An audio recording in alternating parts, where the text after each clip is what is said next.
O Senhor realiza um milagre essa noite na vida do povo. Senhor, toca no coração dessa pessoa endurecida, meu Pai, que não crê no milagre, que é uma lástima. Quem crê em Deus, crê em milagre. Glória, glória, glória. Vai despertando a fé do teu povo. Vai operando, Senhor, maravilhas, como diz a tua palavra, e esses sinais seguirão os que creem. É como diz aquele hino, igreja poderosa, e esses sinais seguirão os que creem. Em meu nome expulsarão os demônios. Amém. Amém. Coloca dentro da salva, cantando alegre, alegre.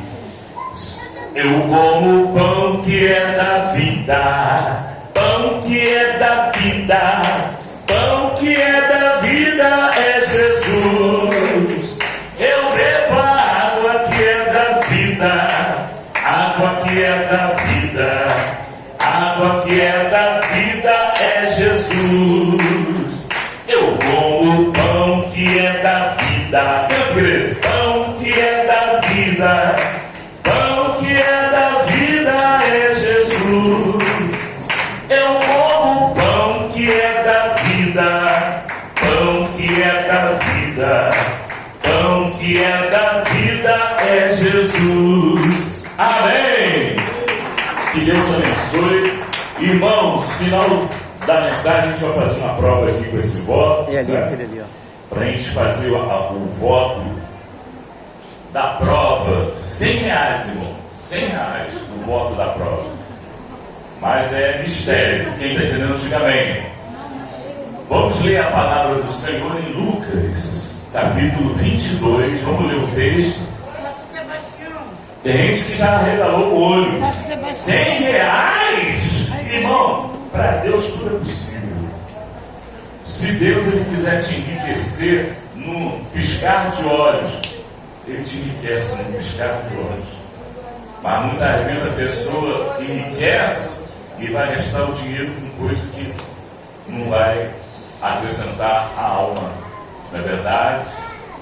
Estava conversando com um rapaz lá no ponto do ônibus, irmãos. A pessoa me pediu ajuda, né, para comprar comida. Eu falei, olha, eu estou sem dinheiro aqui, eu estou só com o cartão aqui. A pessoa parece que achou que eu tinha que ajudar de qualquer jeito. Um monte de gente, mas a pessoa se irmou comigo. Eles olham para a gente, eles acham que a gente é a fonte do arco-íris, a gente tem um pote de ouro. Irmãos, Pedro e João, quando eles passaram ali na porta do templo, a Bíblia diz que havia um paralítico. E o paralítico ele queria receber esmola de Pedro e João. Na hora nona, eles desceram para fazer oração vespertina, e ali o paralítico queria dinheiro, queria oferta, queria, sei lá, queria esmola. E Pedro e João falaram, olha, não tenho ouro nem prata, mas o que eu tenho eu te dou. Fique em pé, seja curado, em nome de Jesus. E na mesma hora o paralítico se levantou. Quem está entendendo? Amém. O que foi melhor? Ele recebeu uma esmola ou receber a cura da paralisia? A cura, não foi? Então nós temos coisas muito melhores para oferecer para o mundo. Não é verdade? Nós temos a palavra de Deus para oferecer para o mundo. Vamos ler em Lucas capítulo 22. Quem achou, diga amém. Amém. Vamos ler a Bíblia.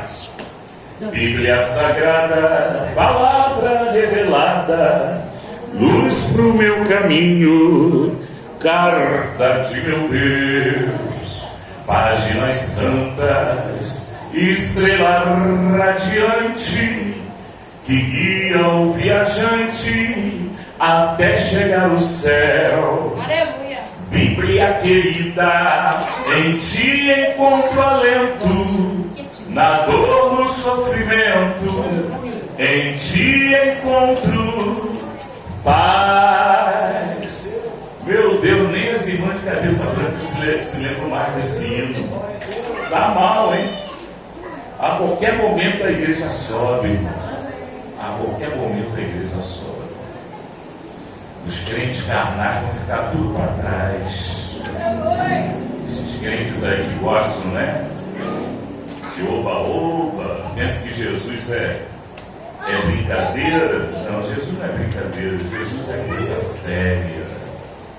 Não brinca com as coisas de Deus, não, que vai se machucar. Você deixa uma espada na mão de uma criança, a criança vai se cortar todinha. Assim são esses crentes que pegam a Bíblia, a própria Bíblia vai condená-los. Porque crê, até o diabo crê, só que ele não obedece. Quem está entendendo, diga amém. Vamos lá, Lucas capítulo 22. Vamos ler o texto. Quem achou, diga amém. Amém. Vamos lá. Hoje eu vi uma versão mais parecida com a de vocês, tá bom? Estava se aproximando a festa dos pães asmos, né? Aqui já está sem fermento, é a mesma coisa. Chamada Páscoa. E os chefes dos sacerdotes e os mestres da lei estavam procurando um meio de matar Jesus, mas tinham medo do povo. Então Satanás entrou em Judas, chamado Iscariotes, um dos 12. Judas dirigiu-se aos chefes dos sacerdotes e aos oficiais da guarda do templo e tratou com eles como lhes poderia entregar Jesus. A proposta muito os alegrou. E lhe prometeram.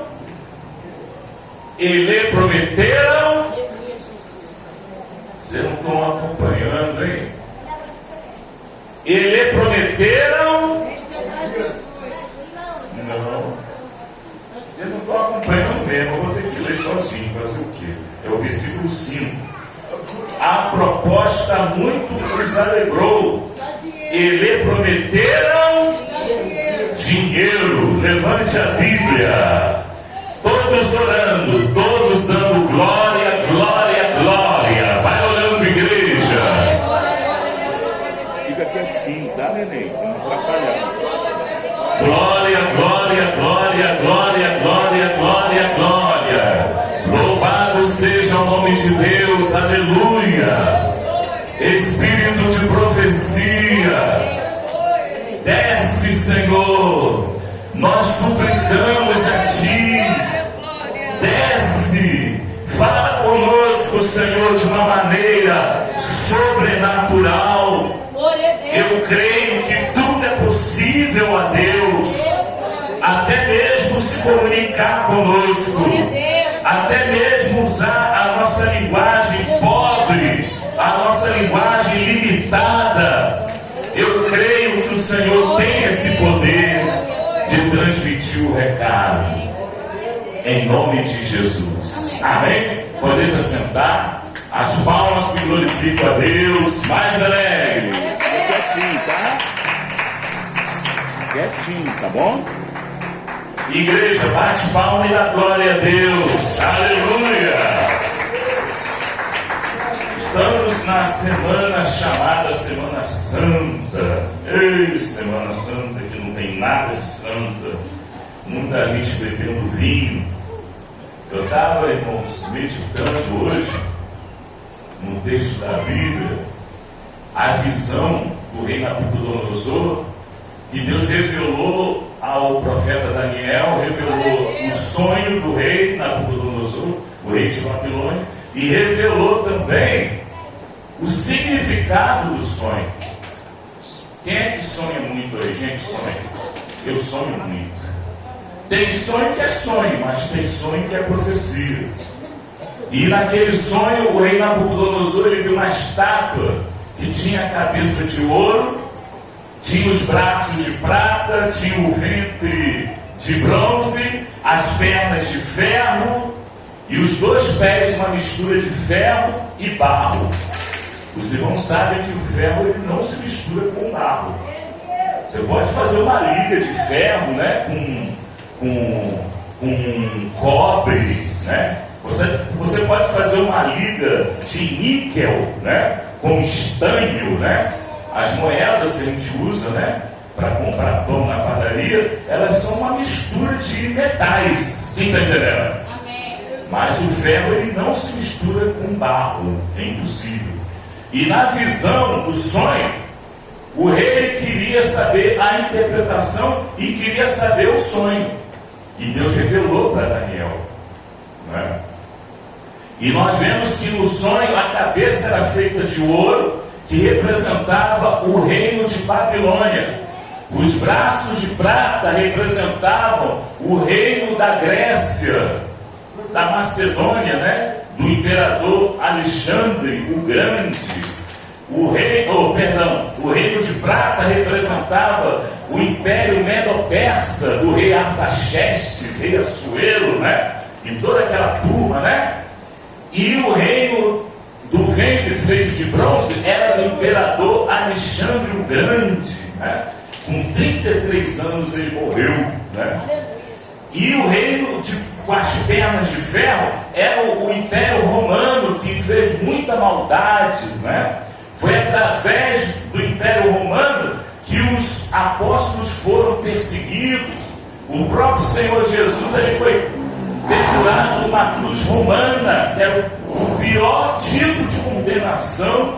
Até hoje não inventaram uma maneira mais cruel de punir o ser humano que não seja a cruz. A pessoa morrendo ali, ó, apodrecendo ali, o sol escaldante, e a pessoa ela morria aos pouquinhos ali, ó, o corpo tremia todo, né? A pessoa sentia ali aquela dor, aquela aflição.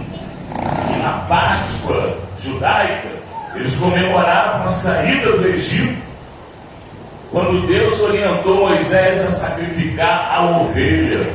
Só que lá na cruz do Calvário,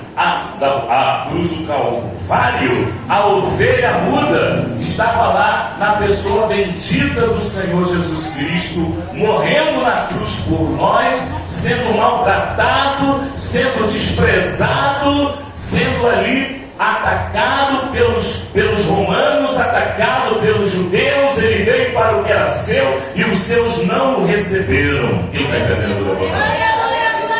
Essa é a Páscoa.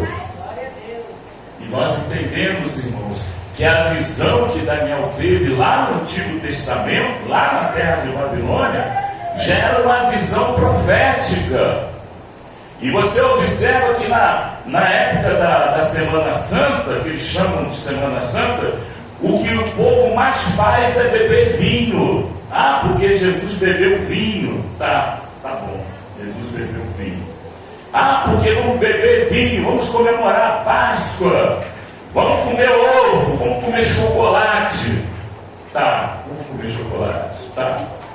Só que acontece, irmãos, que a Páscoa, ela é representada pela Santa Ceia. Quando Jesus reuniu ali os 12, inclusive Judas Iscariotes, aquele que o haveria de trair, ele estava celebrando a última Páscoa na terra, a última ceia. Você está entendendo? Então a ceia do Senhor Jesus, o vinho que eles beberam não era um vinho embriagante. Você pegar no original grego que foi escrito, a palavra oinos, ela não quer dizer o vinho embriagante. Você está entendendo? E eles celebraram a última Páscoa com Jesus. Quando você observa ali, voltando para o Antigo Testamento, vamos voltar agora, pega a máquina do tempo e vamos voltar de volta para o passado. Todos os reinos, todos os impérios da terra, eles caíram por terra por causa da bebida. Aleluia, Quem está entendendo, diga amém. O reino de Babilônia caiu por terra. O imperador de Babilônia, na época, ele se embriagou, Ele chamou os seus principais e fez ali uma festa profana. E eles se embebedaram, e o copo que eles usavam foi justamente os talheres que eles roubaram no templo de Salomão, que eles saquearam e destruíram. Eles pegaram os copos ali que era para o sacerdote usar para fazer as libações. Libação é você molhar o altar e oferecer a Deus. Não é para encher a cara de vinho, não. Só que eles estavam bebendo e se embriagando com os copos ali consagrados do templo que Deus havia mandado Salomão edificar. Quem está entendendo? E o rei de Babilônia, bêbado, olhou para a parede, ele viu uma mão misteriosa que escrevia na parede: Mene, Mene, Tekel, Urfazim, que dizia: pesado foi o teu reino e achado em falta, foi dividido e dado aos medos e persas. E ali a interpretação de Daniel foi categórica. Quem está entendendo, diga amém. Hoje caiu o reino de Babilônia. A festa profana, a bebedice, a bebida alcoólica, o vinho, tudo isso selou a derrota de Babilônia. A cabeça de ouro foi cortada. Bate palma e dá glória, igreja. Pode glorificar, igreja. Depois surgiu o reino da Medo-Persa, outro reino que veio e se estabeleceu, a guerra do Peloponeso, e Alexandre o Grande venceu os soldados persas que precisavam beber para suportar o frio que eles não estavam acostumados. Todo mundo tem uma desculpa, é ou não é, igreja? Aí eu vou beber para esquentar um pouquinho, porque está muito frio, aí bebe. Aí eu vou beber para relaxar um pouco, eu estou muito nervoso. Aí eu vou beber para ficar mais descontraído, para conversar mais, para rir. Quem está entendendo? Aí eu vou beber porque Jesus também bebeu. Tá? Estão te enganando, viu? Quem está entendendo, diga bem. Amém. Caiu o Império Medo-Persa. Surgiu Alexandre o Grande. Com 33 anos de idade, Alexandre o Grande, ele teve ali uma coma alcoólica. Segundo os anais da história, né, secular, ele se embriagou, ele morreu no próprio vômito. A bebida foi a desgraça de Alexandre o Grande. Com 33 anos, a idade de Cristo, só que ofereceram um milagre para Jesus, Jesus não aceitou. Mas Alexandre o Grande, ele se embebedou com vinho. Quem está entendendo, diga amém. Mas o império que caiu, depois do Império Romano, depois que Alexandre morreu, irmão, os 4 generais não conseguiram manter toda a grandeza do Império Grego, que era representado pelo bronze. Depois surgiu o Império Romano com os imperadores Césares, que eram homens que eles não tinham nem noção da sexualidade deles. Uma hora eles eram do sexo feminino, outra hora eles eram do sexo masculino. Era uma confusão. Quem está entendendo, levanta a mão. Será que nós estamos vivendo algo parecido? Estamos vivendo, então. Mas sabe por quê? Porque a perna feita de ferro era o Império Romano. Mas depois que o Império Romano tombou, por causa da promiscuidade, por causa da bebedice, o Deus dele era o Deus Baco, que era o Deus do vinho, aquele vinho que embriaga. Não é aquele vinho que Jesus distribuiu na festa de Caná, não, viu? Tem gente que está enganado, né? Jesus deixou todo mundo bêbado, não deixou nada. Só se você não conhece Jesus, só se você não tem intimidade com Jesus para dizer uma besteira dessa. Quem está entendendo, diga amém. E ali o Império Romano tombou por causa da bebedice. Ó, presta atenção. Império Babilônico, a desgraça foi a bebida.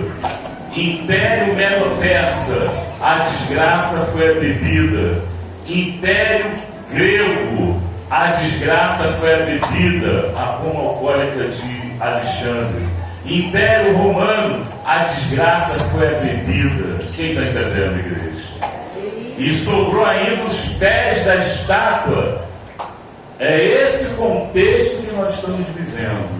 Os pés da estátua. Repita comigo, igreja. Os pés da estátua. Os pés da estátua. Muito bem. É esse o contexto. O ferro misturado com o barro. E numa visão, a pedra que foi cortada do alto, sem auxílio de mão humana. O próprio Deus, ele cortou a pedra. Não precisa dizer que essa pedra é Jesus. Jesus é a pedra de esquina.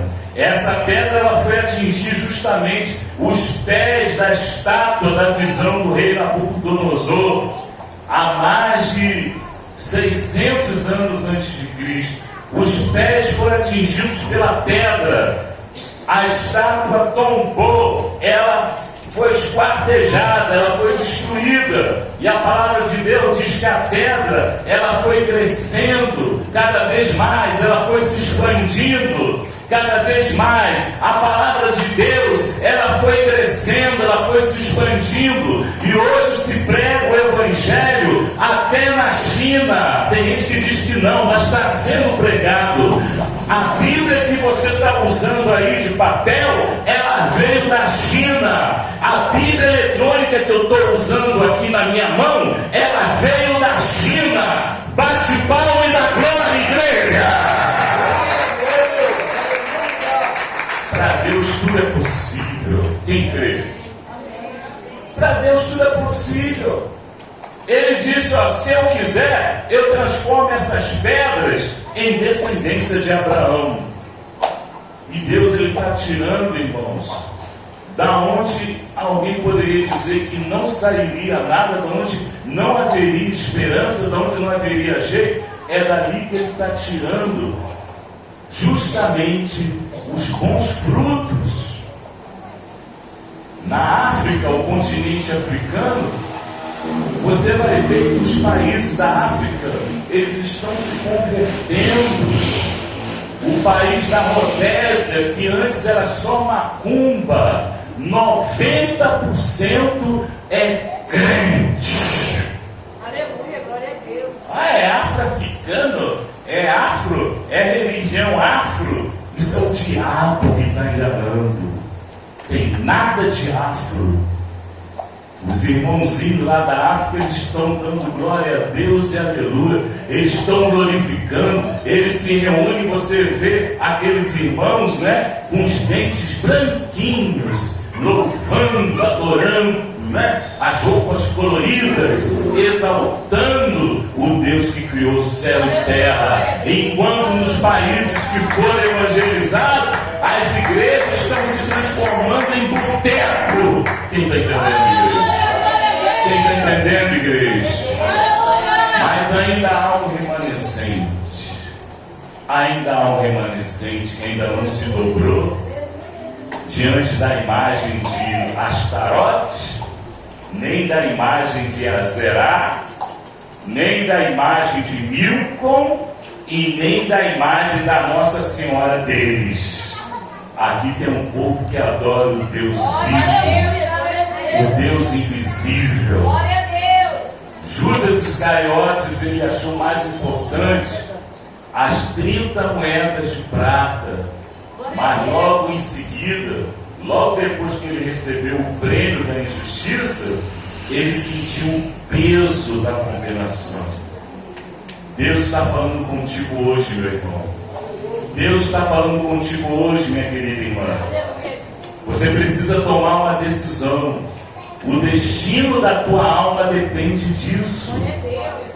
A tua alma, ela precisa de Jesus. A tua alma precisa abandonar as 30 moedas de prata que o mundo oferece, mas não pode satisfazer a tua alma e nem pode te garantir um lugar na presença de Deus. Estamos nos preparando, igreja. Existe muita festividade, a gente aproveita essa época para falar de Jesus. Mas para o crente, isso não significa zero à esquerda, Semana Santa. Para nós, irmãos, nós estarmos com a vida escondida em Deus, cobertos com o sangue de Jesus e ficarmos firmes até aquele grande dia em que soar a última trombeta. Amém, igreja? Bate palma e dá glória a Deus. Fica toda a igreja de pé. A hora já foi embora. Judas Iscariotes, ele perdeu a salvação. Tem gente que fica na dúvida, né? Não, ele perdeu a salvação. É possível perder a salvação? Na Bíblia está cheio de casos, né? Rei Saul, né? Muitos perderam a salvação, né? Muitos amaram mais o presente século, não é verdade? Alexandre amou mais o presente século, não é verdade? Os reis da terra confiaram nas riquezas e eles foram destruídos pelas próprias riquezas. Amaram mais o vinho, eles foram destruídos pelo vinho, não é verdade? Mas hoje nós somos libertos pelo vinho novo, o vinho que não embriaga, mas o vinho que é o sangue de Jesus Cristo que nos purifica. Amém. Vamos orar para Deus revelar nesses 5 minutinhos. A hora já foi embora. Todos orando, todos dando glória, glória. Coloca a mão na cabeça. Isso, ora com fé. Glória, glória, glória. Coloca a mão na cabeça.